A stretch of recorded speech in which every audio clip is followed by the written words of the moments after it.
welcome to AM Prime here on WESN Content Capital. Thank you for joining me this morning as we start another day here in our beautiful Twin Island Republic. This morning, I'm joined by Independent Senator Dr. Varma Diyal Singh as we discuss the halt to the highway project, something that he put forward, halting any sort of projects or procedures with the Churchill Roosevelt Highway extension until the Commission of Inquiry into the Solomon Hochoy Highway, that report is actually laid in Parliament. He's with us this morning via Zoom. Good morning, Dr. Diyal Singh. Good morning. Well, Dr. Diyal Singh, this point that you've raised as part of the motion brought forward, why do you think it's important for the government to pause until the report from the Commission of Inquiry is produced? Well, there are a variety of reasons, and one of the reasons really is that we have a commission inquiry that the government instituted looking at the Point 14 extension. And if you remember, at the time when this came about, there was a lot of political noise about it, that there was a lot of alleged corruption, things were not above the mark. And the government, in its wisdom, decided, let's have a commission inquiry appointed. And I think there was Sebastian Ventor, a retired High Court judge. Mm-hmm. There was also in this commission, there was Reginald Amor, who was in a different incarnation, I would put it. There's Fayyad Hussain, senior counsel, Vanessa Gopal, and Rishi Das, now a senior counsel. So there were esteemed men put into place with a function to look at what happened in Point 14. And it was really there to see if there were any procedural, some sort of mishaps, some sort of corruption. And there were actually they gave this inquiry three goals, really. And one of it was really to inquire whether or not the PP Ministerial Committee fulfilled its mandate, whether there was any breach of duties, and whether any criminal, civil, and proceedings should be initiated. That was one thing.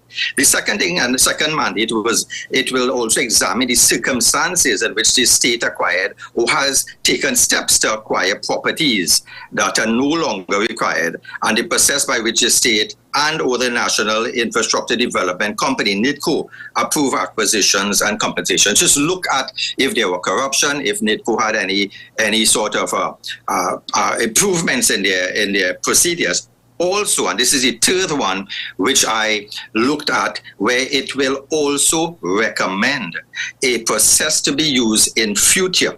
Now, this is something to me that was, excellent in this commission of inquiry. Now, a lot of persons may criticize commissions of inquiry, stating, hey, it's a lot of taxpayers' money, it's a waste of taxpayers' money. In the past, commissions of inquiries came about and nothing was actually meted out after. The recommendations were not made. So people may have criticized this. Some of it may have been politics, but I looked at beyond the politics, what could we have gotten from these gentlemen there? The recommendation. So if you have a commission of inquiry, you give them that sort of mandate, and a lot of monies will be spent in this commission of inquiry.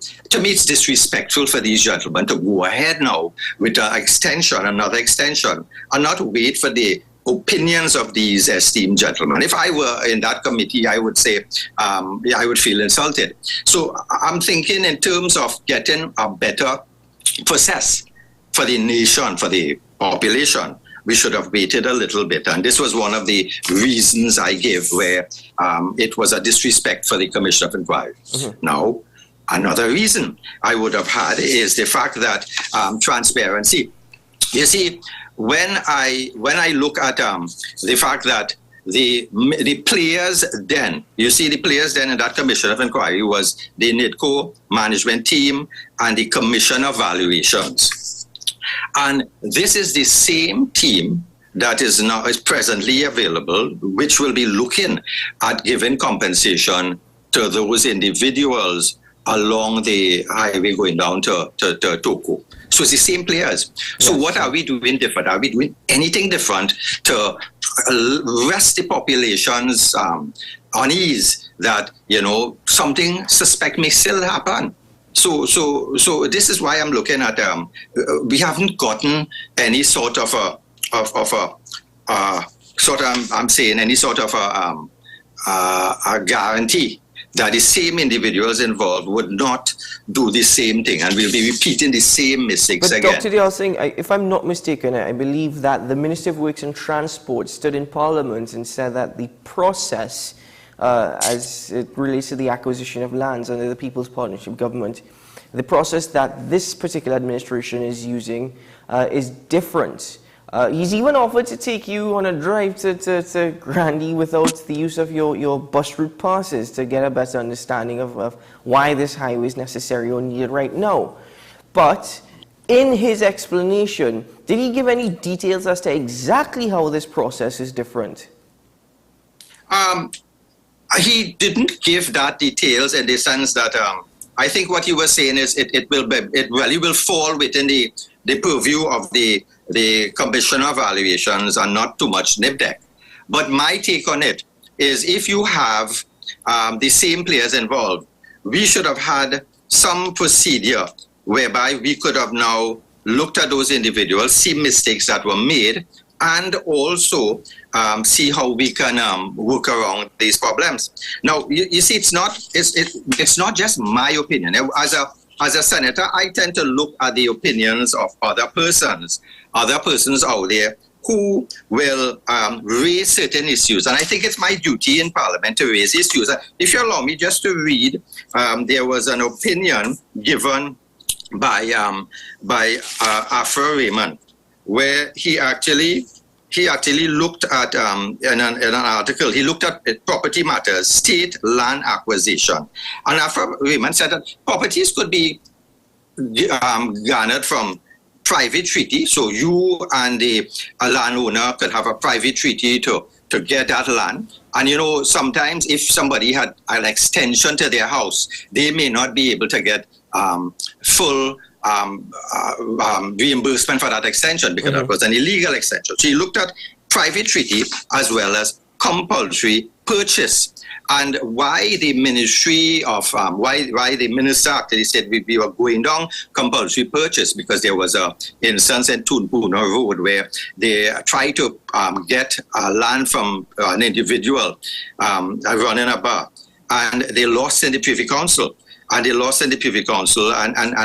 thing is, so I think they were trying to do things different, the compulsory purchase. But Afro Raymond raised a point here, and this is what I want to bring around. He actually mentioned that and this is his words, the main objection from the state to the compulsory purchase approach is that the private treaty approach is supposedly more efficient. And he contested this notion, as we see time and time again, that private landowners are able to extract sums way in excess of what would be payable under the compulsory approaches. Now, he mentioned this. Just think of Eden Gardens, in which compulsory approach would have allowed the state to lawfully acquire properties for 35 million, yet the HDC paid 175 million.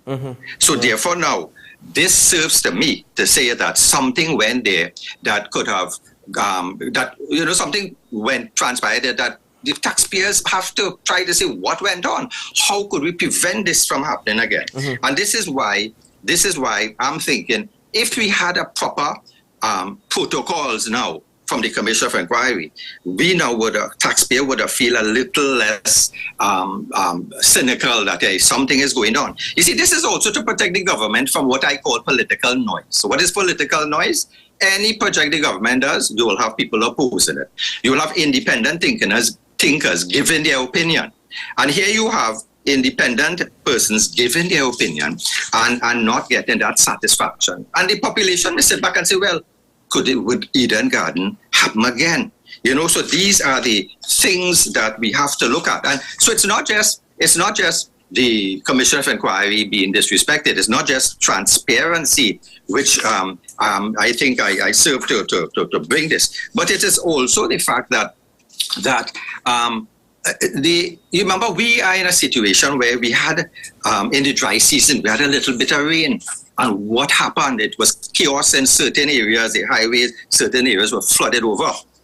And it's a little frightening to know that, we have not gotten to grips with the flooding issues. Yet still now we are going to take a forested area, go into Toko without having a full idea that, will this actually add to the burden that people have. Senator Diyal Singh, the point that you've also raised is that people often have a bitter taste towards a commission of inquiry, saying that it's a cost, a burden to taxpayers, and even the time it takes to produce a report. Now, the commissioners, as part of this inquiry, was sworn in on July 16th in 2019. Now, we must keep in mind, since then, we've been in a pandemic, we've had many lockdown periods, but then Attorney General Faris Arawi indicated that the work of the Commission of Inquiry will continue over the COVID-19 pandemic. Last April, an anonymous source from the government said that they were about to start, actually, the hearings as part of the Commission of Inquiry. But up until this point, we don't know anything. We haven't heard anything further. So is it that there is, one, a possible deliberate delay in this Commission of Inquiry where we may not even get a report at all? And two, given the length of time that it's taken for this Commission of Inquiry to actually complete its mandate, is it, in the sense, affordable for the government to further delay any sort of development on this highway? Well, the government already appointed the Commission of Inquiry. Now, some may be politics, it's a good political strategy if a Commission of Inquiry could demonize an opposition's project, right? So they would have done that, but they did it regardless. So you can have a reason to do it, to actually go after the opposition, to actually get a better process. Millions spent. But I'm thinking we could get something good out of this. And we could have now approached the Commission of Inquiry and say, give us a partial sort of report. How could we do this better? The third mandate that they were given, I think we could have reached to them and reach out to them and say, give us that way, the procedures that we could do, what had gone wrong. Work on that aspect first, because that aspect to me is the easiest aspect, because you have the players here already. You have the NIPDEC officials and the evaluation department there. You have those figures there. We need to know if persons are there still, if they are going to do anything again that would be reminiscent of what happened. So the delay, is it a deliberate delay? I don't think so. I think that, some commissions of inquiry, if you realize in the past, never even got stationary. You remember when certain inquiries were started, it never even got stationary. And so it could have been that. But government could say, listen, rush this part for us. The people, out there would be looking for it. So I think it is something we could have approached these commissioners. We could have told them we wanted this part of it and proceed with it. So this was one. But remember the flooding issue in the forested area. And you see, it's not just. You see, I looked at the opinions of different persons out there, and there was remember, I always look at the Fourth Estate as a buffering force to any sort of government's indiscretions.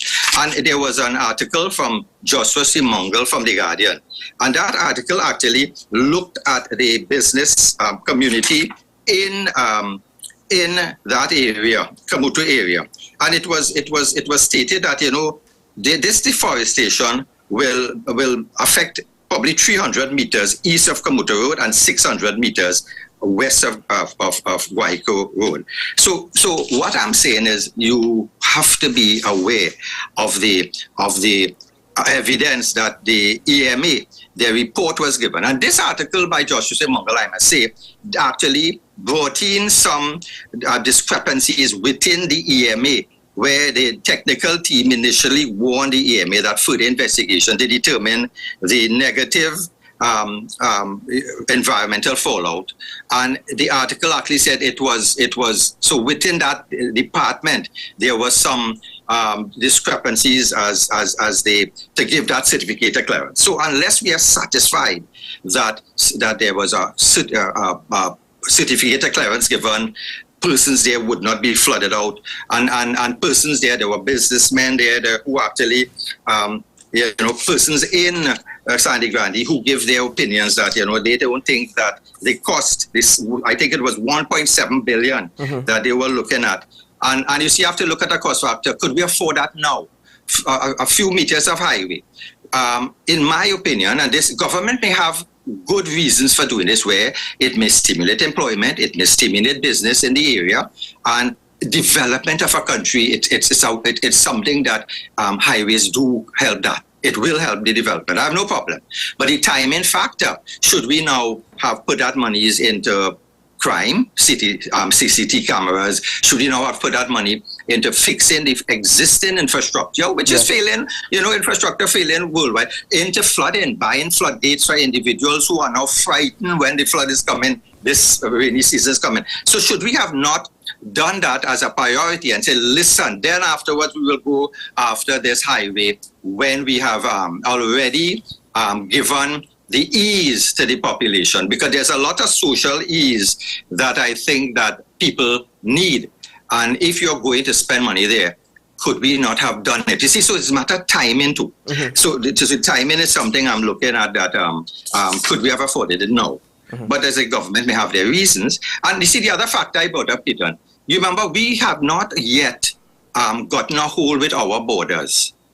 Things are coming in, people, gun, whatnot. If you now have a highway there, if you're going to put a port there, and it's so close to the South American mainland, and, would we not now be opening up our borders more, where guns and drugs and whatnot could come in and whisk down the highway and reach wherever destination it is? So, we want development, yes, but we have to get a hold of certain things that are already causing distress, so we would not add a further burden of distress to the population. Well, Dr. Varmadiyal Singh, Independent Sense, I want to thank you very much for joining me this morning. It's been a lengthy conversation, but one I'm very much appreciative of, because you've elaborated a lot on the necessity of this report being produced before continuing the extension of the Solomon Hoja Highway. But thank you very much, sir, for your time and for your knowledge and your information. And we look forward to any further updates as it relates to this development. Thank you. Keep well, sir. All the best. Thank you. Independent Senator Dr. Varmadiyal Singh joining me on AM Prime this morning to speak about the highway extension. This situation with respect to the Commission of Inquiry, I think it is rather concerning, the length of time. But as Dr. Diyal Singh pointed out, there are probably very good reasons as per why there has been this delay. He doesn't believe, in his opinion, that it is deliberate, but he also sees the need for greater transparency, especially there's so many burdens associated with this upon the taxpayer, as he just mentioned, even upon irrigation and flooding, even with respect to national security. So it's a very, very interesting conversation indeed, and I'm appreciative of his time this morning. Ladies and gentlemen, we take a break here on AM Prime. When we return, we'll get into some more discussions this morning. Stay tuned.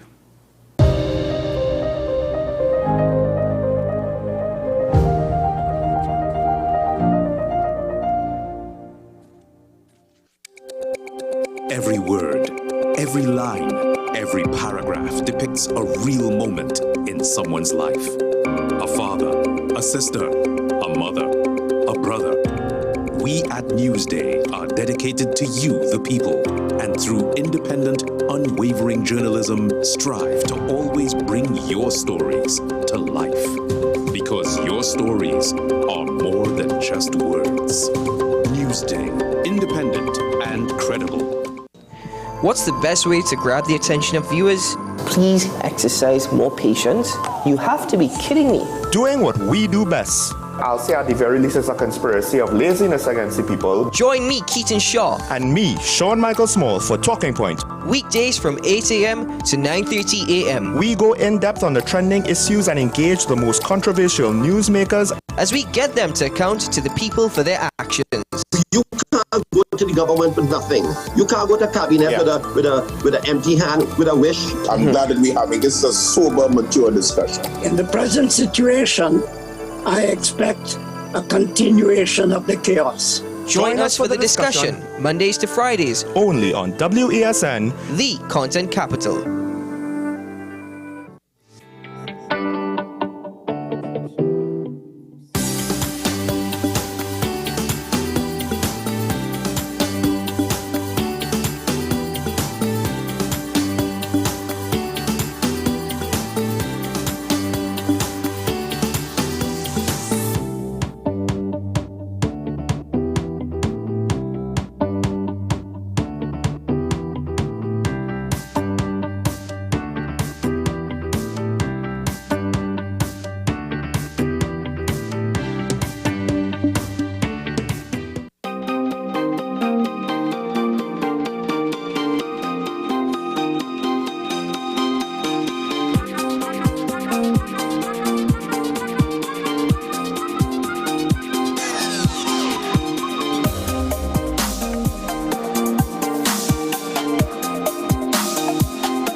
Heritage Festival. Safe and sound, that's how we'll get you to the biggest North Coast Jazz ever.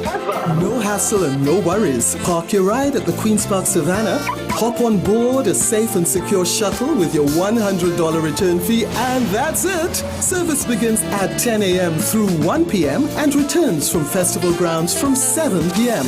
Park and ride, a $100 return fee, first come, first go shuttle service to festival grounds Blashy shares. No hassle and no worries. North Coast Jazz, May 27th.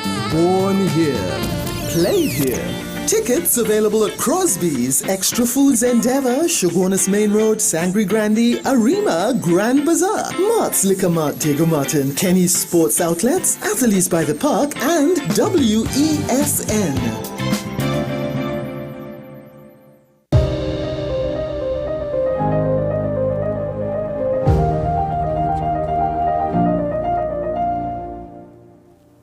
Welcome back to AM Prime. Thank you for joining me again this morning. And I now welcome the Deputy Chairman of the Public Accounts Committee, Julian John, as we get into the mid-year budget review. Well, that debate started yesterday with the Minister of Finance actually presenting to Parliament a motion to adopt the Standing Finance Committee's report.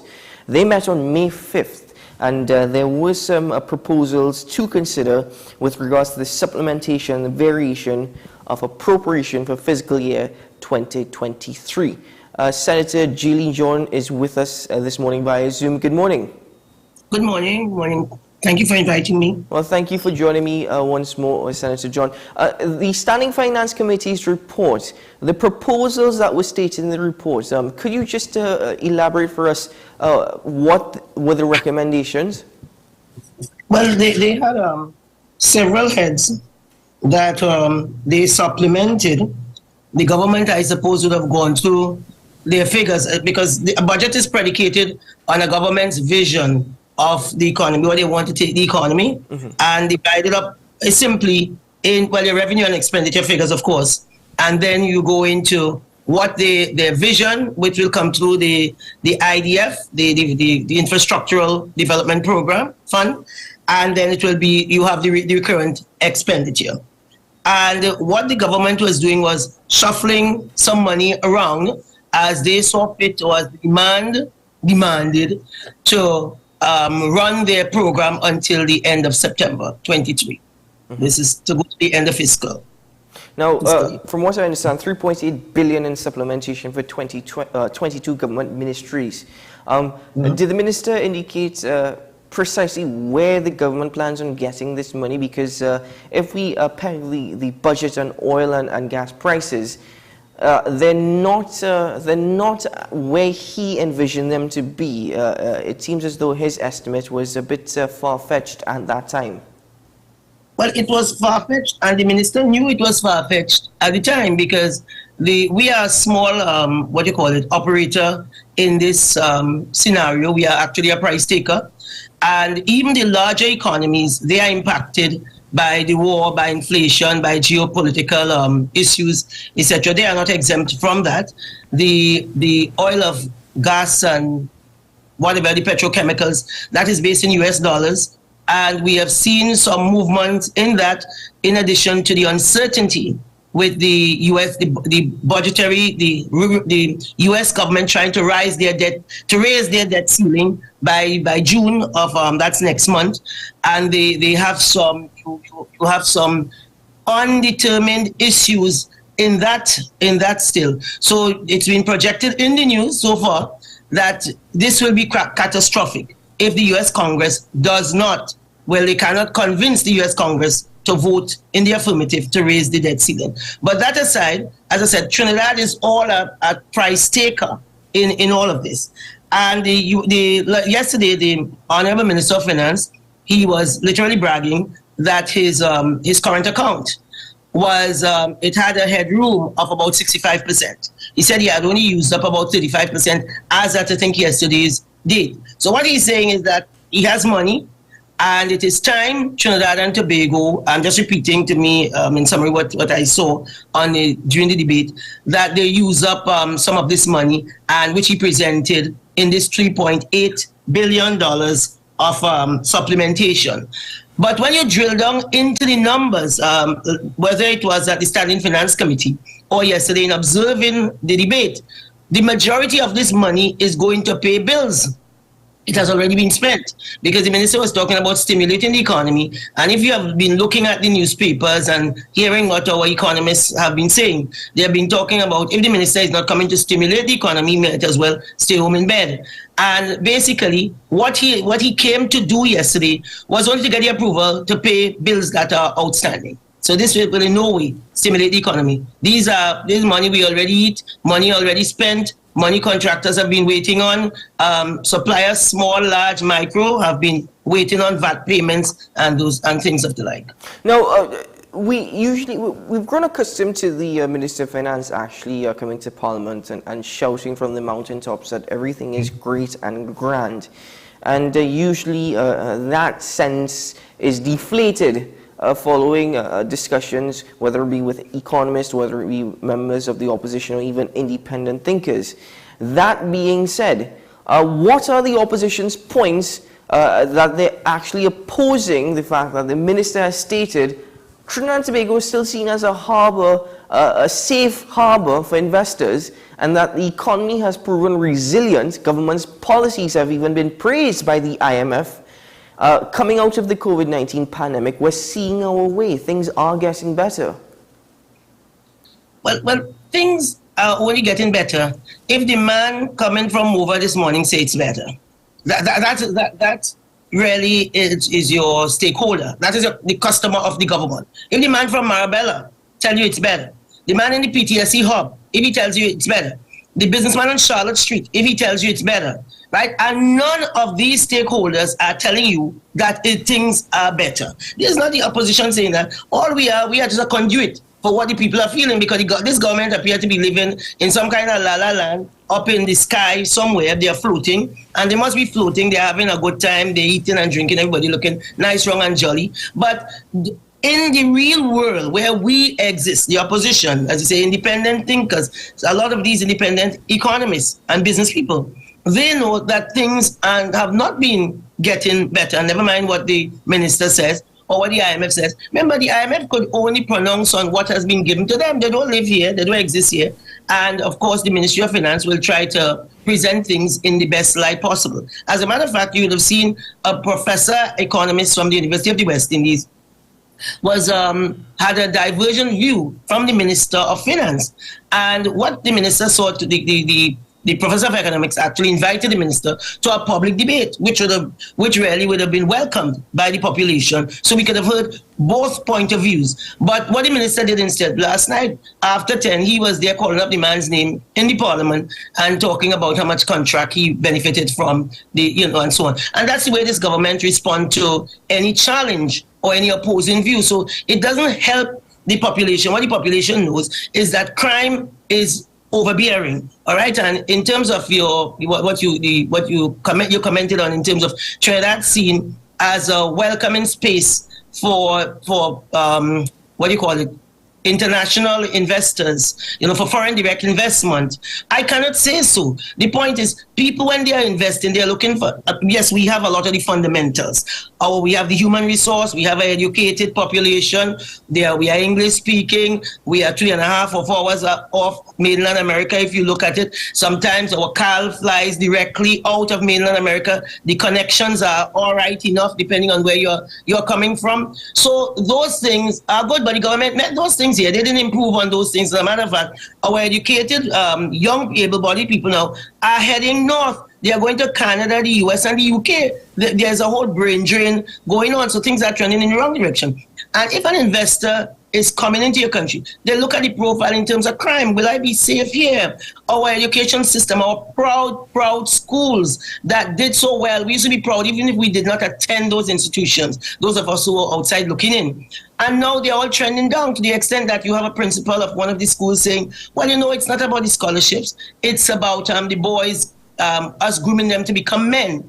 And the PNM government has taken away, we were giving every year 440 scholarships. This is competitive. It's a competitive world. We didn't make it so, we have met it so, and it exists as being competitive. In India, of the how many Fortune 500 top companies in the world, you have 10 or 11 headed by Indians out of India. And there's a reason for that, because they are competitive and they understand the world, and the education system, their Indian Institute of Technology competes with MIT. Their people come in. As a matter of fact, I think they get the most amount of visas or work permits going into the US, because the US want human resources professionals coming out of India, and they usually find themselves in the C-suite, as they call this corporate suite. Why that can be the same for Trinidad, where we have these extremely brilliant people coming out of primary school, the secondary school, and then they are just lost somewhere in the system because they cannot find themselves into some of the top universities. Well, Senator John, let me ask you, are there, in your opinion, are there any areas at all that Trinidad is competitive in? Any industries or any areas at all that you see Trinidad actually competing in?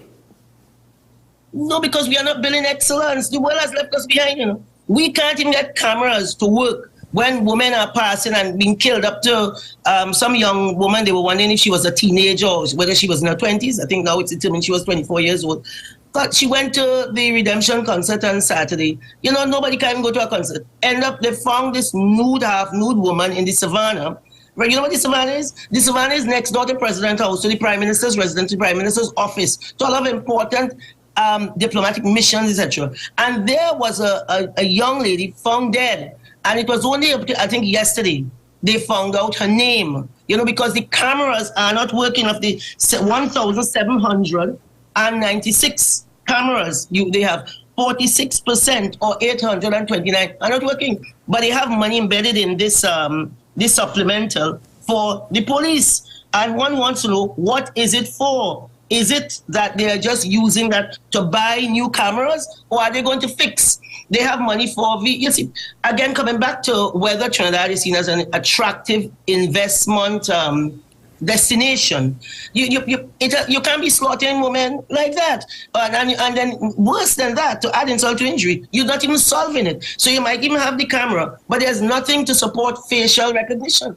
Some people marched peacefully during the coronation, the day of coronation last week, Saturday, in London. And before the crown was on King Charles III head, they found out all of them, even if they were masked. You know why? That's a serious country with serious people running it, you know, and they understand what it means to attract tourists. Because this was, yes, the king is crowning, but you know what? It's the hundreds of thousands who would have gone to visit it who had no business there. They just want to go to the spectacle because England put on a fantastic spectacle. That means hotels working, taxi driver working, BA working, food working, clubs working, drinks sharing, parks working.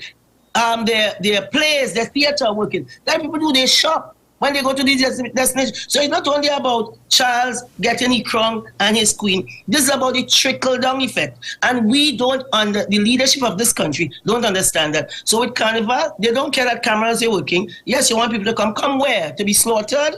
You go to a concert, you can enjoy yourself. You don't know if you'll get back home. So these are the things that people flag when they are looking to see whether they should bring their money to Trinidad, New York, London, Hong Kong, Singapore, Dubai. We are competing. It's a competitive world. We are not sort off from the rest of the world. So if we are dumbing down everything and we don't care and we are saying who dead, then nobody has time with us. They're not going to move their family here. And the government need to say how much direct foreign investment they have attracted since this government has come into power. And I'm sure we will not be stunned because they have attracted nothing. This is a government that they're dead. Nobody wants them. It's time they just go.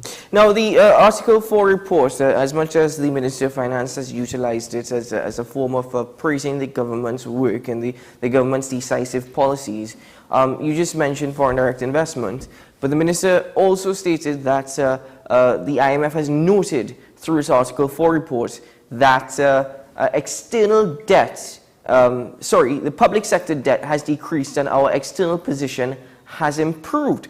Surely that's a very good thing.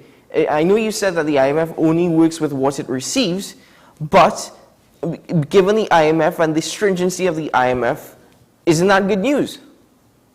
Well, I mean, I don't want to cast any aspersion on the IMF, but as I said, if it is, people could only work with the input information, and if it's garbage in, it's garbage out. They did say that the expectation that was that the economy was going to grow over, I think, 3%, but then they readjusted that to, I think, 2.3% growth, as it were. And as I said, economists who sit down and study these numbers every day, they debated that was so. Because listen, you live in this country, the tail of the tape. Yes, what the IMF says is important for when you're doing international borrowings and that can, and of course, if you have an investor who wants to come in, they will look to see whether they will be able to get foreign exchange, whether they could repatriate their profits, what kind of laws you have, if you adhere to what you call it, all the laws that affects white collar crime and so on, because they will have to not only account here, but they have to account in the jurisdiction from which they came. You know, the taxing regime, whether it is you, as I said, whether you is a double dip, they will tax you here and then tax you back to the land, the country from which they originated, that double taxation treaty. All of these things they look at a whole country profile. You know, they go to their embassy, and what is the embassy telling? What do you think the U.S. embassy telling the gentleman coming to say, can I invest in Trinidad? Look at the travelers advisory.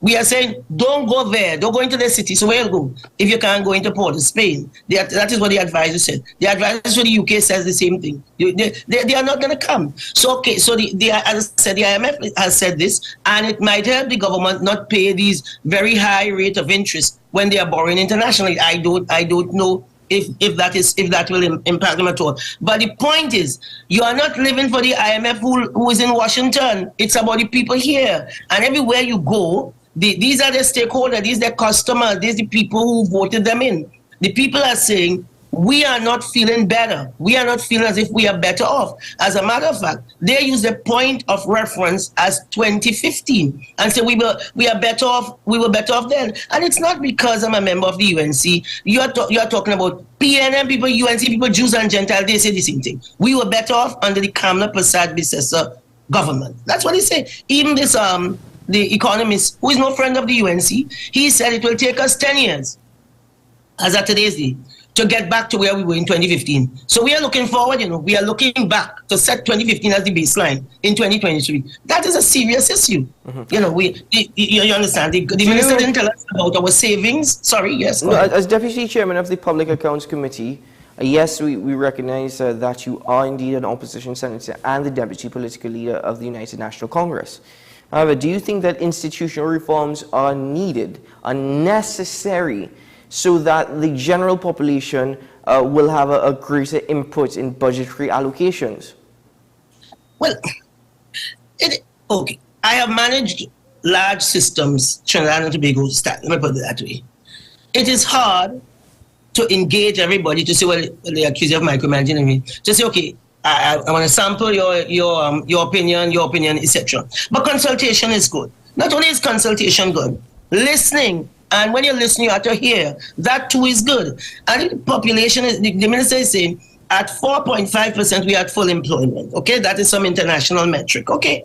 But if you want sample people, you think people, the general population feel we are at full employment? We have a lot of underemployment. We have people who are underpaid. We have doctors, lawyers, accountants. We have, sportsmen, carpenters, electricians, plumbers, not working.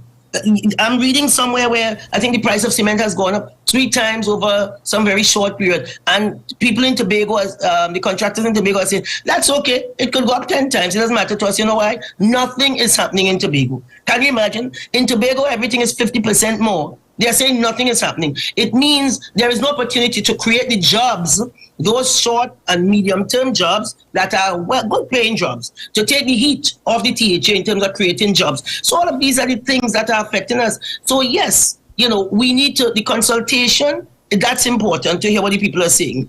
And when they say it, you have to listen. And you can't be just high on your own supply because, yes, you're the government and you have to present a positive outlook. We understand that. But never mind, I'm opposed or my party is opposed to the government and we believe we have a better vision. We work harder, we work better, we are more aspirational, and we take people from wherever they are along with us. I'm still saying a government is voted in for 5 years. And for the 5 years, they are the government of all of us. And so if a government does well, it doesn't matter that I'm a member of the UNC party, the government does well for me. Because it stimulates the economy, it means I will find work if that's what I'm looking for. I'll find business if that is what I'm looking for. I'll find opportunity. And it will be a government for all. You have to be a government for all. You can't just be a government for the few who support you and in your air, because they're not even a government for the people who voted them in. Because in those communities are the most hard hit.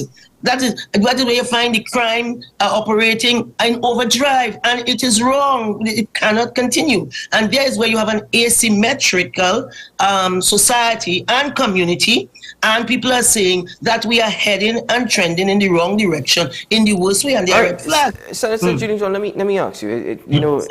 In your position or in any position as a member of the opposition, it is always very easy to lay criticisms, but often enough I don't hear any solutions. What are some of the ideas being put forward by the opposition to try and alleviate this depression that Trinidad and Tobago is facing? Yeah, but we are always talking about solutions. Every MP you see stand up to talk in the parliament, they present the solutions. But those solutions, well, in terms of the reporting, it's not sexy. Every Monday night, we have a Monday night report. You know what it is to do a Monday night report? Every Monday night come, Monday night go. We do that. We have press conferences twice a week.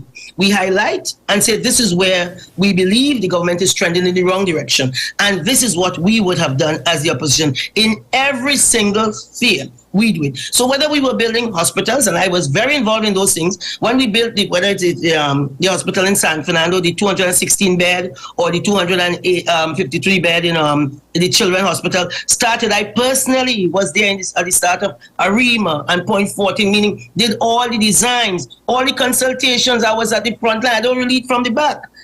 We did all of that. But it was one, to provide healthcare for our own people, quality healthcare at that, but then to have the additional, extra redundancy in the system that can be sold up the region into North America, because the cost of healthcare in America is prohibitive. So why can't we be an offshore area providing healthcare for Americans to just fly down here? We have an airline. We have all the fundamentals. Yes, but Senator John, our public healthcare system is atrocious. We can't even under the PNM. You understand? Under the that's the point. You're seeing it as this today. But it doesn't have to be so. We don't have to accept it like that. So when we were building new plant, the next one was to do 1,000 beds. You see, 8 years have gone. They can't even do a bed tower. We built hospitals. You understand? So that was the next one. The one in, in Port of Spain. To update that and expand it. Then one in Penal. Then the cancer center that they stopped at Mount Hope. So this government, they just stopped the International Financial Center.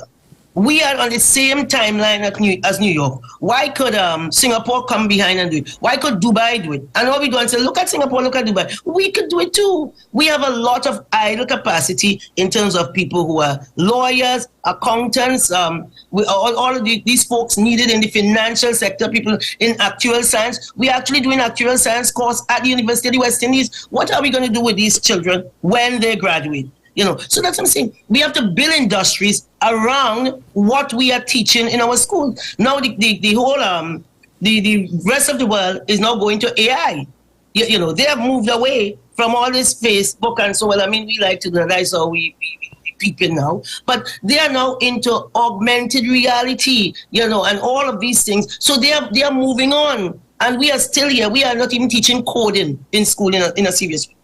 And these are opportunities we could give to our young people in terms of new career paths, because they are needed in the rest of the world. When you look at the geopolitics, after we had all those issues coming out, the supply chain issues coming out of COVID, the world saw how vulnerable they are and how interdependent they are. What do you see President Biden doing? He's been moving away from China, going more into North America, meaning the US, mainland America, Canada, Puerto Rico.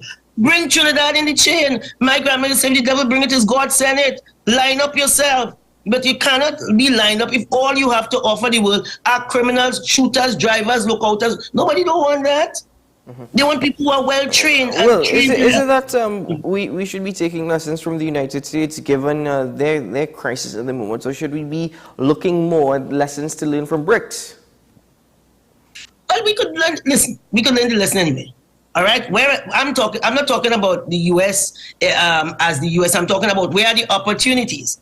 And based on the U.S.'s policies at this time, they want to move away in terms of the dependence from China in terms of the chip making and battery making and so many other items. I call them, as an accountant, widgets that use components that used to put into their production process. Why don't we do that? All that is happening now. We are training nurses for the US and the UK. So we are training in the wrong direction because our nurses and doctors are saying they have no jobs, or the pay is poor, or the plant is poor. All right. So I'm saying wherever we can find, whether BRIC, the NATO, wherever the opportunities are, we are too small to be cockroach in cat business or rat business. All we want to do is to have the opportunity. We should trade with everybody as long as they are not deemed some kind of terrorist state that we get into trouble. But once there's business, we should be ready and open for business. That is all Trinidad should be doing at this time, creating opportunities for our people, right, who are very hardworking if they are challenged. We have, as I said, an educated population, an industrial population, aspirational population. And more so that we have this outsized crime problem affecting children now as young as 8 because they're grooming. Senator John, I don't have much time, but I have to ask you, do you really believe that we have an educated and hardworking population? Have you been looking at the... Okay, again, that is lopsided, again, because of this government. It was a UNC government that came up with universal secondary education, that came up with dollar for dollar, that the precursor, the forerunner to GATE. But have you seen the results coming out of the NAPS and the PRES and the Convent and the SAGs and Hillview presentation and where you call it? Fatima, QRC, not so much these days. But these schools have the potential for greatness. So even if they have fallen, some of them have slid. I wouldn't call it fallen, but they have slid a little bit. We have the potential. We had it. Our people used to have CIC getting over 30 scholarships every year. Now I don't know where it is because nobody look on anymore. But just this week, I had a young man in my house. The mother brought him to me. He wants to do civil engineering. Brilliant, beautiful. Good manners, decent. What do you call it? Very disciplined. Ready to work. He wants to go abroad to do his civil engineering. I don't know if he'll come back. When I look at him, that to me is the model for every single young man in Trinidad and Tobago. And there is the potential, but if they are not shown another way, I mean, this young man is lucky. His mother is a very serious person, and she has kept him a tight grip on him. And he went to St. Mary's. Beautiful young man. I was so happy. I knew him as a child, and now he's 17, about to leave Trinidad to go and study. But we have so many more of them, and some who just need the guidance. And I'm not just saying that because I'm in opposition. We can do it. All of us can do it. If there is a vision, that same vision you're talking about. Senator John, thank you very much for joining me this morning on AM Prime. Appreciate your time, and I hope to hear more from the Minister of Finance. But for now, this is where we'll have to pause and keep well, sir. Thank you so much. Thank you for inviting me. All the best. All the best. Bye-bye. Thank you. Ladies and gentlemen, AM Prime now breaks for News on the Hour. One word in. Well, we'll speak about COVID-19 this morning because as much as we think hell is over, trust me, it can pop back up anytime. We'll be right back after this.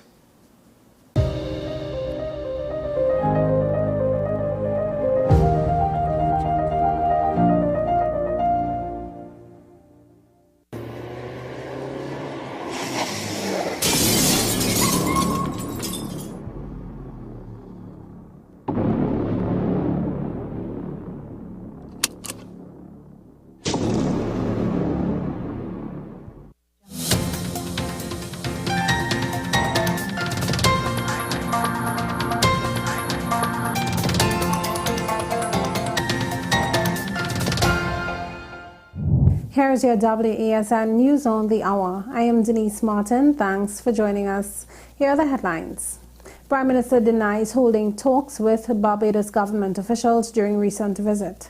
Attorney General confirms he did in fact speak with Law Association. Health Minister says Couva Hospital will not be dismantled as COVID facility yet. Regionally, Guyana invests billions to drive housing development. And internationally, U.S. inflation below 5% for first time in 2 years. Now for the details. Prime Minister Dr. Keith Rowley says there was no conversation on the Brent Thomas matter with any Barbados government official during his recent visit. I met en passant with many members of government officials in Barbados, none of which was for the purpose of discussing anything to do with Brett Thomas. And furthermore, any private conversation I have with anybody, I will only disclose in this country if it's appropriate to do so. I had no trip to Barbados to discuss, and I did not have any discussion, and I want to stay away from the court and Brett Thomas, unlike my colleagues on the other side. Stay out of the court business. Meanwhile, National Security Minister Fitzgerald Hines says the matter remains under investigation and he has received an oral report from the Commissioner of Police. I requested of the Police Commissioner at the appropriate time a thorough report on the matter, which was delivered to me orally by her in great detail so that I know of no other report. Thank you very much. And I'm fully aware that the police continues to conduct an investigation into the circumstances aforementioned. Attorney General Reginald Amore has made it clear that he did in fact consult with the Law Association in relation to the recipients of silk. The name of the senior member of the Law Association with whom I had discussions, who was delegated that responsibility by the president, Ms. Sibaran Sweet, because she had recused herself, is the name Douglas Mendez, and the date was the 2nd of May, 2023. Health Minister Terence Dialsing says the Couva Hospital will not yet be dismantled as a COVID facility, even though the end of the pandemic was declared. The Couva Hospital was opened to the public on the 13th of March 2020, where they accepted their first case for a COVID-positive patient. So it has been used for members of the public and continues to be used. We are not going to dismantle this right now as we speak. In regional news now, the Guyana government continues to inject billions of dollars to develop housing infrastructure across the country. Minister Colin Crowell disclosed that infrastructural works are ongoing in Region 5 to the tune of $3.5 billion. During the recent steel and cement distribution exercise there, the minister stated that some $4 billion has been exhausted to develop housing schemes in Mahaica, Berbice, including roads, drainage, electricity and water. In international news now, prices for milk, airline tickets and new cars fell in the U.S. last month, helping drive inflation to its lowest rate in 2 years. Inflation, the pace at which prices rise, was 4.9% in the 12 months to April, official figures show. That was down from 5% in March and marks the 10th month in a row that price rises have slowed. The fall comes after the U.S. Central Bank has sharply raised interest rates to try to control inflation. Well, that was your News City Hour on WESN. I am Denise Martin. Thanks for watching.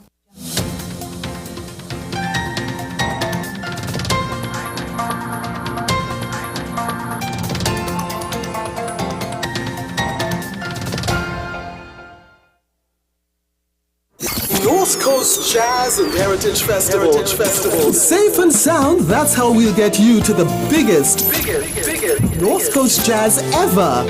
No hassle and no worries. Park your ride at the Queen's Park Savannah, hop on board a safe and secure shuttle with your $100 return fee, and that's it. Service begins at 10 a.m. through 1 p.m. and returns from festival grounds from 7 p.m. Park and ride, a $100 return fee, first come, first go no shuttle service to festival grounds Blashy shares. No hassle and no worries. North Coast Jazz, May 27th. Born here. Played here. Tickets available at Crosby's, Extra Foods Endeavour, Shogunus Main Road, Sangre Grande, Arima, Grand Bazaar, Mart's Liquor Mart, Diego Martin, Kenny's Sports Outlets, Athletes by the Park, and WESN.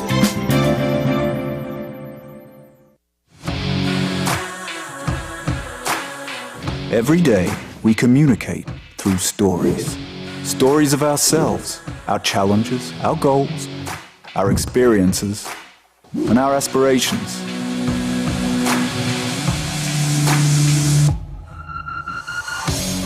Storytelling is an art that we have mastered. WESN Film Studios comprises a collaborative team of experts with extensive industry experience locally, regionally, and internationally.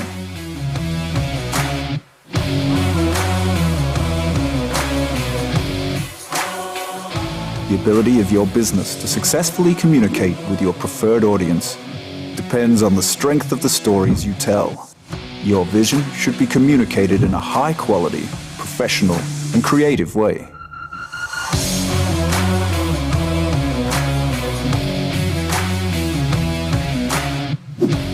From concept to post-production, advertising to film, multi-camera productions, live events, streaming, and virtual conferencing, we are WESN Film Studio. Let your own unique voice be heard and your vision realized.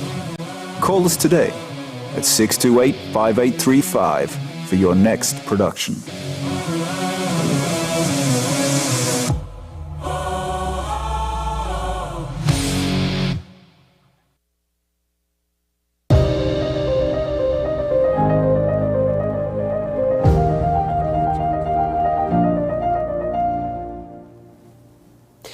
Welcome back to AM Primer. Thank you for staying with me this morning. I'm now joined by geneticist, consultant, and associate professor of biotechnology at the University of Trinidad and Tobago, Dr. Nicole Ramlatcher, and she's with us via Zoom. Good morning, Doctor.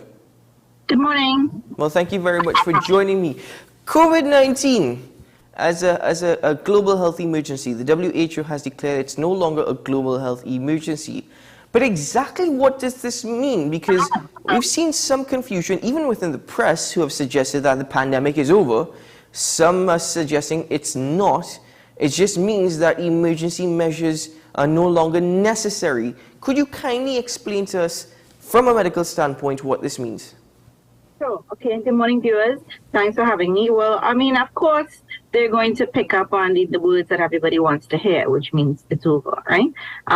Something is over, yes, but what's over is the acute phase of pandemic response, really. So from a management standpoint, from the WHO standpoint, in particular, they have ended their emergency public health authorization, which gives them control of certain things and instructs countries themselves and how to have, different protocols to put into place, and all of those things that started all of those isolation protocols and the quarantine protocols and all of that was actually due to the declaration of the WHO declaring the COVID-19 infections around the world, number one, as a pandemic, and two, as a public health emergency.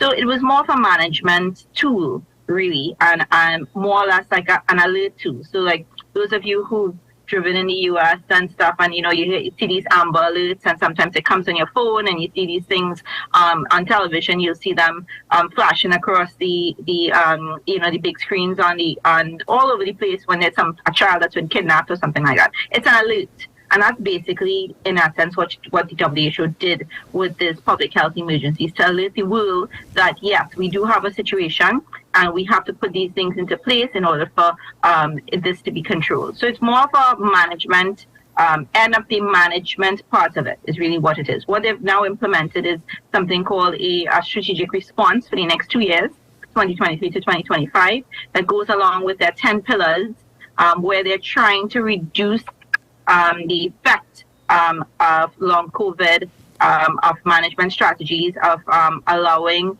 the healthcare system that's present in most countries that did not have available healthcare, that system that's now been set up to deal with the emergency that was COVID, can now be implemented as a permanent strategy to be able to deal with possible other COVID-like or epidemic-like infections in those countries that are lower served, really, or less served by by these strategies that we have here, even here in Trinidad, and even in the first world countries that are more, more well-funded and more organized. Well, speak to me now about the strength of the actual virus. We have seen downward trends. We've seen globally. We've seen more people getting vaccinated, although hesitancy still exists. Does this allow, though, for people to return to a sense of normalcy pre-pandemic levels? Well, I mean, I think at this point you can't really say pre-pandemic levels will ever be. I don't think any of us will ever be the same. Mm-hmm. I think there's going to be strategies that will be permanent, and there's going to be things that are still. I mean, in here in Trinidad, we still have to wear masks when we go into healthcare facilities and doctors' offices, and even if you go by the dentist and those kinds of things. And those are strategies that might be here for a little while, just because you're less likely to catch something in an environment where people are most likely to be ill. And that's the strategy with that. It's not that anybody's trying to say that we're at the same levels. It just means it's giving those people who are elderly, people who are sick, who are the ones who are usually going to the doctor, going to the healthcare facilities, going to the hospitals more often. You're giving them a little chance to perhaps not catch something that day. Because if you have a little runny nose and you have a little illness and you have on a mask and you're able to protect yourself from spreading that and protect others, then that is that's a good thing. So the virus itself is here to stay. And that's really what the answer is. Just like influenza, which has been the cause of several pandemics, including the Spanish flu in 1918, that killed over estimates of 50 million people. We know that the next epidemic is just over the horizon. That is how these things evolve. Now, viruses like respiratory viruses like influenza and COVID-19, which is a coronavirus, and of which we had a pandemic that a lot of people don't remember. In 2002, 2003, there was a worldwide pandemic of the previous SARS that was related to this SARS, and that it's a coronavirus, but it wasn't, of course, as contagious. So we were able to actually contain that very quickly in a few months, and the people who got it were the people who handled the individuals who traveled, but it was far less contagious and much more able for us to be able to contain to a very small number of people, although it was worldwide and it was spread worldwide. Mm-hmm. So these things happen all the time. So viruses are going to evolve to want to be able to coexist with their host, because viruses are non-living things. They cannot live outside of a host. So at the end of the day, killing the host is not going to be very good virus strategy in virus evolution, because they would have nowhere to live and nowhere to live, but nowhere to reproduce and nowhere to exist. So eventually we're going to get to a point where how influenza is, in that it's going to change all the time, because the respiratory viruses are very antigenic. What does that mean? That means that the proteins that stick out on the surface of the cells keep changing because they want to adapt to different types of cells, different types of hosts. So that Omicron that we have now, and the Omicron in particular, the 1.16.1, which is the latest version that's now going to probably replace all the other ones that we've had earlier, is very well adapted at getting into the ACE2 receptor. And that ACE2 receptor, unfortunately, is present in many other cells other than those in your respiratory tract. They are present in your pancreas, they're present in your heart, they're present in your liver, tissue, many, many other cell types. So what you're finding now is that the Omicron infections, and the reason why those are increasing is because they're now much better at getting into cells.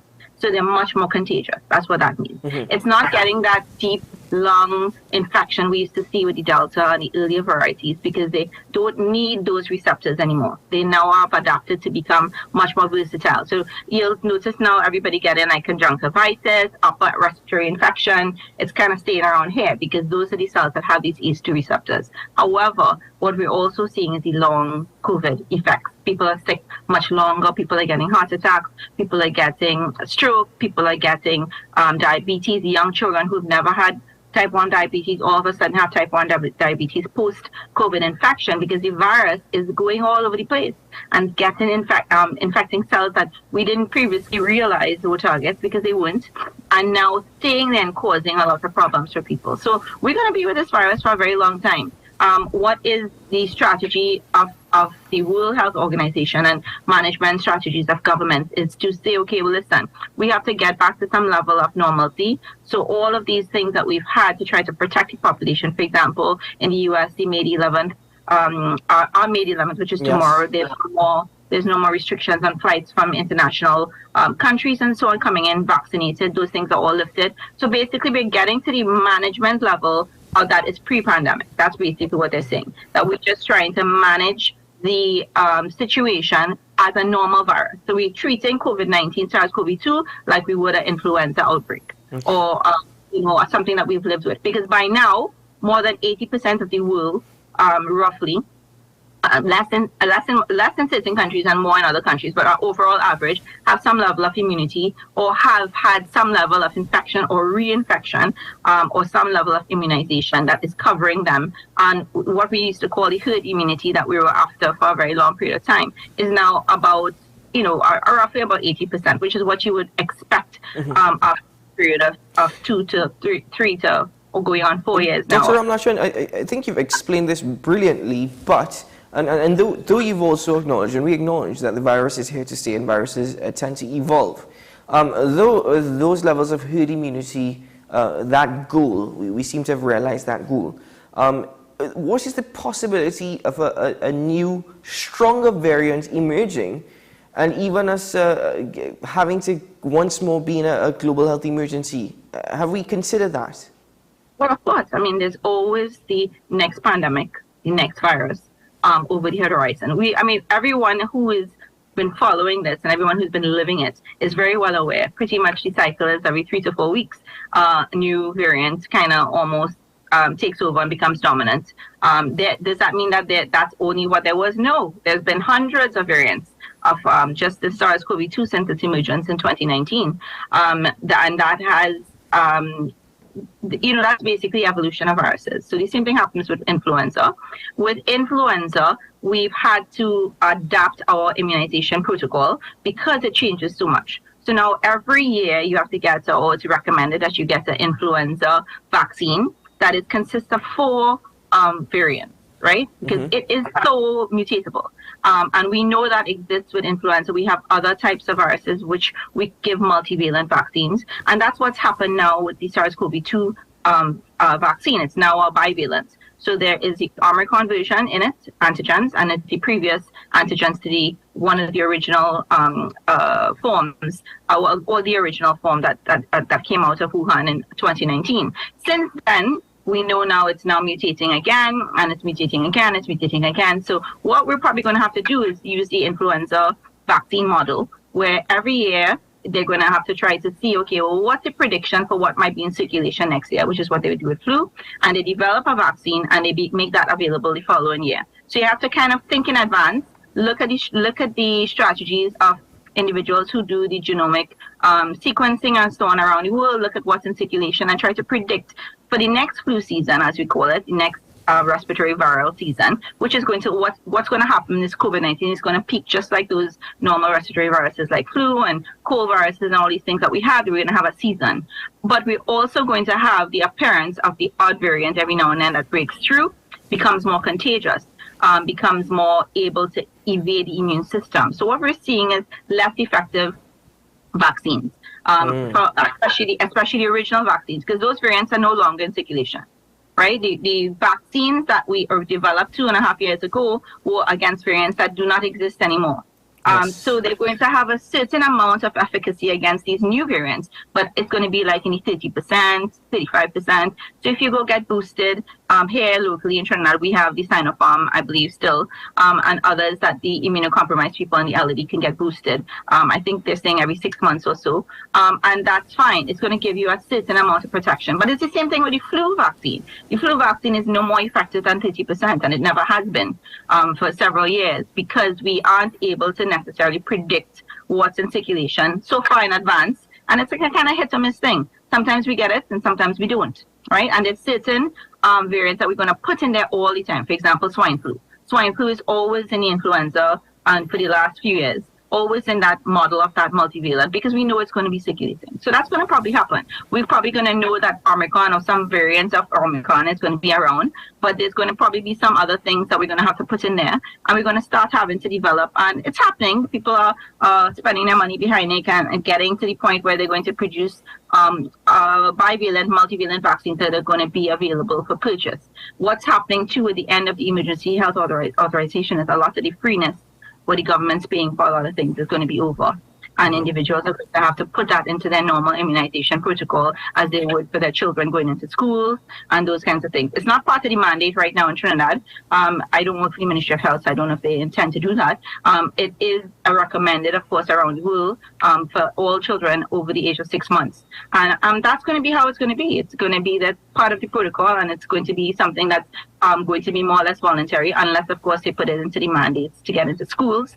And then if you want your child to be in a public school or public university, if you want to attend a public university and so on, you might be required to be vaccinated, just as we are now, against over 14 or 15 different vaccine treatable diseases. I think that is something that people wouldn't want to hear. I still need to go get my COVID-19 vaccine.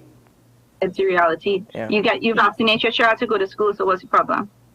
Well, the vaccine hesitancy still exists, and now that the global health emergency is over, I've already heard some skeptics say, well, good, you see, I was right all the time. There was no need for me to get the COVID-19 vaccine, and I'm not going to get it still. So people are still dying every day, and that's the reality of the situation. And that is... People are still immunocompromised. People are still affected. Up until 2 weeks ago, one of my family friends passed away from COVID-19, nothing else.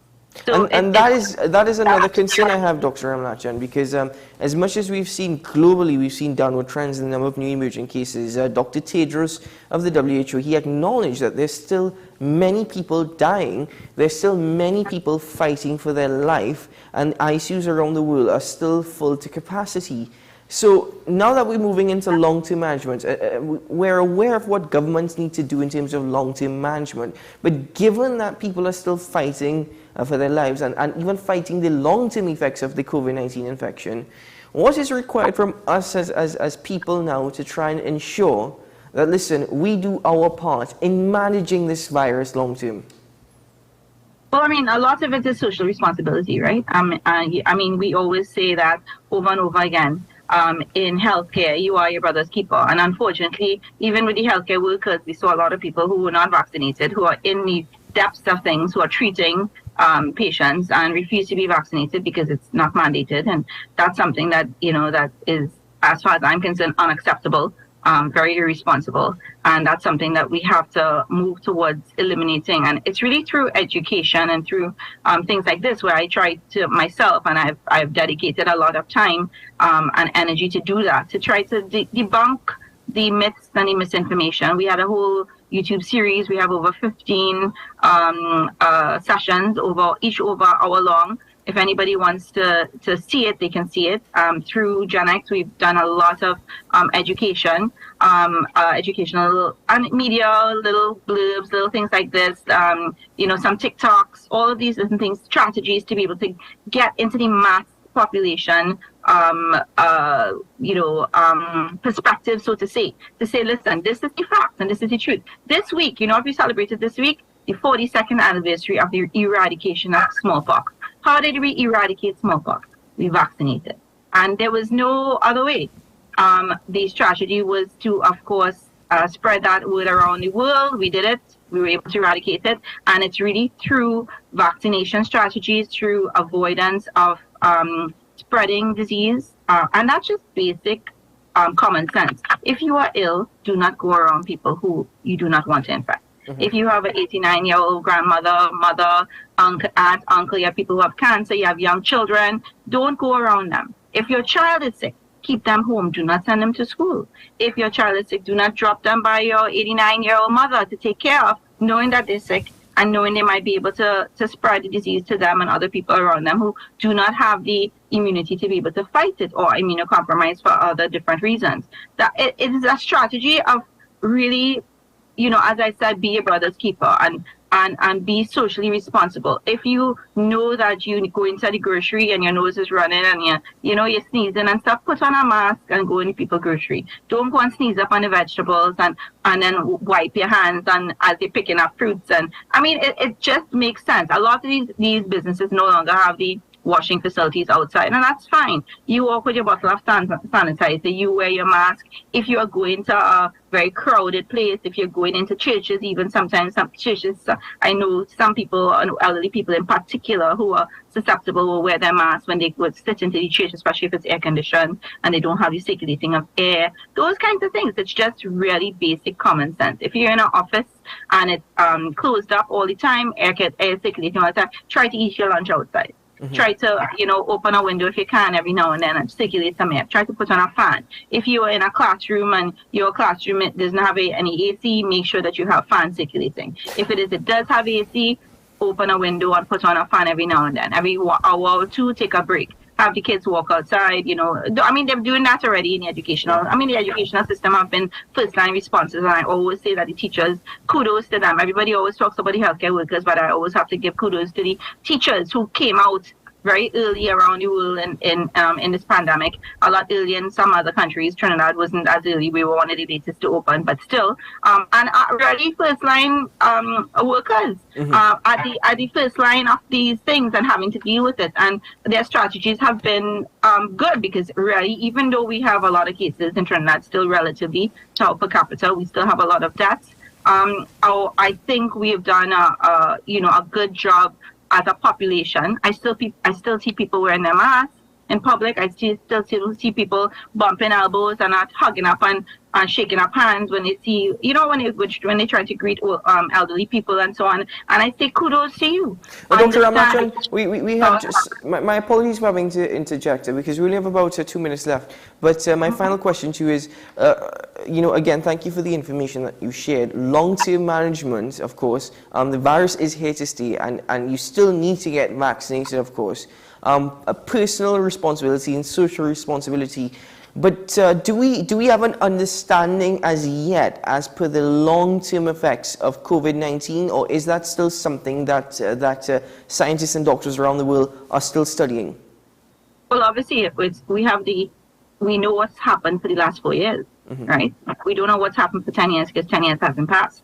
So obviously, we're going to have to keep on getting more and more information. The long-term effects are, it's obvious, the virus affects many different cell types around the body, many different organs in ways that we didn't know that could be affected because it was a novel virus. So what does that mean? That means that the human population had never seen it before. So we're not sure exactly how that virus is going to be able to leave the body and leave the body unscathed. We didn't know that was going to happen, and we know now it did not happen. So there are many people who are suffering long-term COVID effects up to 4 years, which is now, after their initial infections. Some individuals have not been able to even regain walking, driving, still have to have breathing or apparatus in some cases, have mental health problems. By the way, this month is mental health awareness, so we have to say, a shout out to those individuals who are working very hard to be able to adapt, to have people adapt to this new world that we're living in post-COVID. Because COVID really took a toll on people's mental health, but it also, the infection itself, we knew, did a lot of damage in the brain as well. So there's a lot of information that's coming out day to day. The main thing to take home is that there's quite a bit of long-term effects that we don't know. So you need, if you've had a COVID-19 infection, even if you haven't had a COVID-19 infection, it's very important for you to go and do your normal checks, especially if you're over 35. Do your mammograms, do your prostate tests if you're a female, if you're a male, do your heart checkups. Do your heart and lung basically go as one, but you should try to do checkups a little more often than you would as people who don't go, once every 10 years. Try to go now and take a overall look at what's happening to your health so that you can know how to respond. We really don't know. We know that it is very negative for individuals who are immunocompromised, people who have obesity, people who have cardiac issues, people who have diabetes, people who have cancer, pregnancies. Very, very dangerous in those individuals, and long-term effects have been documented and are being documented. But more and more research is coming up to show that we really don't know the extent, number one, and two, there's a lot of surprising damage and a lot of long-term effects from individuals who've even had very mild infections. So don't feel because you didn't have COVID or you didn't think you had COVID, you never tested positive, or you had very mild symptoms, that you've gotten away unscathed. And Dr. just Ramlachan, I want to thank you very much for joining me this morning, and you've certainly shed some light and given us some more insights, because as I mentioned earlier, the whole point of this conversation is people think this is over. People think we're out of it and we're done with it. So I'm glad that you've actually focused on what has happened, what is happening, and the possibilities that can arise. Thank you very much for your time this morning and for your explanation. Keep well, Dr. Ramlachan. You as well. Take care, everybody. Bye-bye. Well, ladies and gentlemen, that's it for AM Prime this morning. Thank you for joining me to start today. It's always a privilege and an honor. I wish you a great day ahead, maybe a productive one. And as I always advise, you always be the mature, responsible, rational individual, disciplined, need I say, in dealing with any situation. Always think before you act and speak. And ladies and gentlemen, have a great day. Tomorrow morning at 6 a.m. AM Prime, join me again. And we have a great and exciting program for you tomorrow. So stay tuned to WSN throughout the day for more content, local content, Caribbean content. I'm Keaton Shaw. Bye-bye.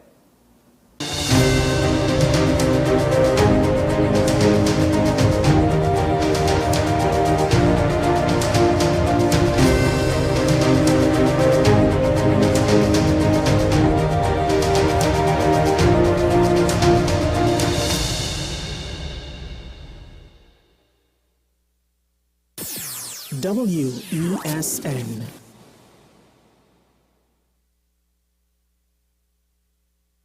North Coast Jazz and Heritage Festival.